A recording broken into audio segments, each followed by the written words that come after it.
let's move on to our trending topics. And here they are.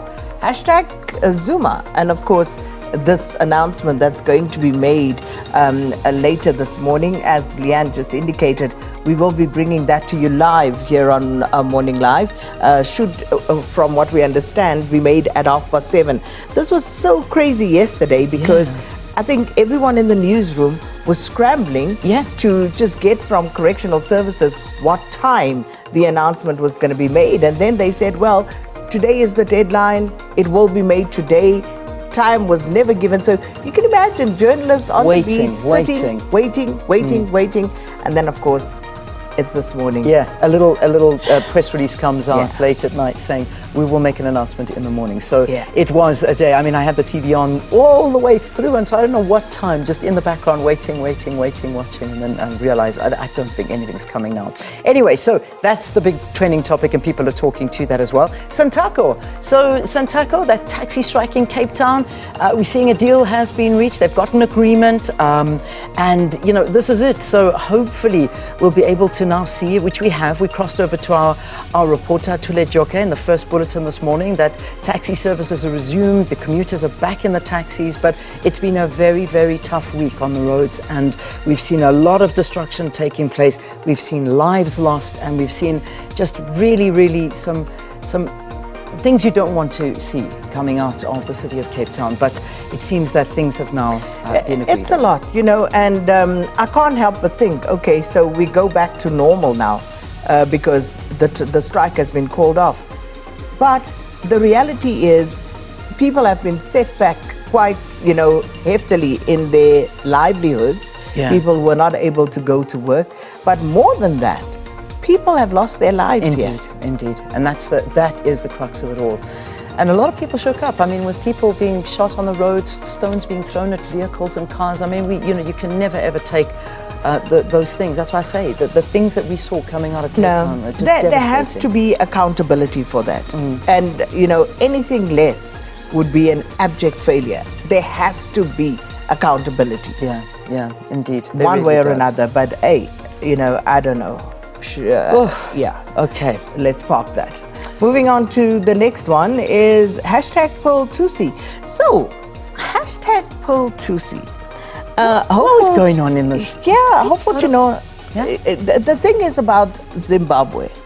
So it seems Pearl Tusi, along with actors Silo Magegangube and a few others, had been invited to Zimbabwe. And there was, among other things, some photo opportunity, and this picture emerged of them sitting there with, among others, the president of Zimbabwe, Emerson Mnangagwa. I'm looking at it now. And as you can imagine, this did not go down well. And people then saying, you know, Pearl, for example, the Twitterati saying, has a history of backing non-performing governments.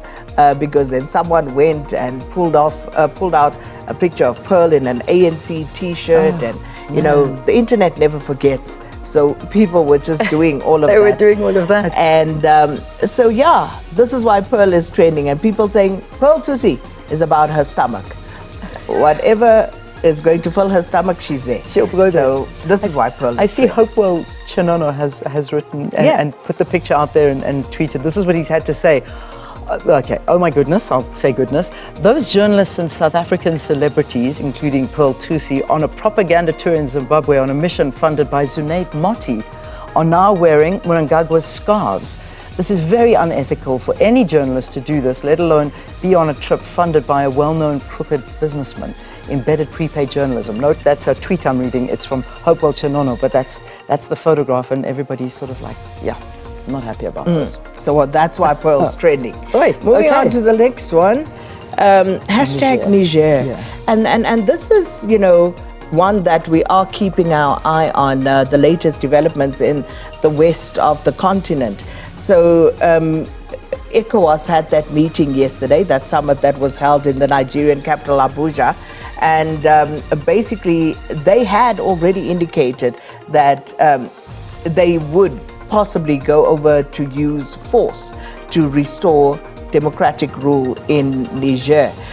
But of course, that situation also complicated by the fact that you have 3 other West African nations that have undergone coups themselves. You've got Mali, Burkina Faso, and Guinea.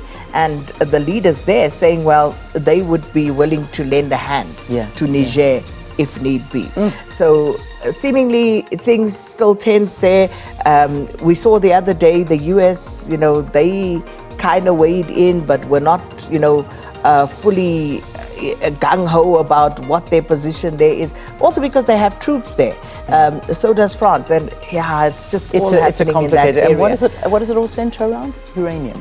Because at the end of the day, Niger is one of the biggest producers of uranium in the world, which of course is nuclear energy.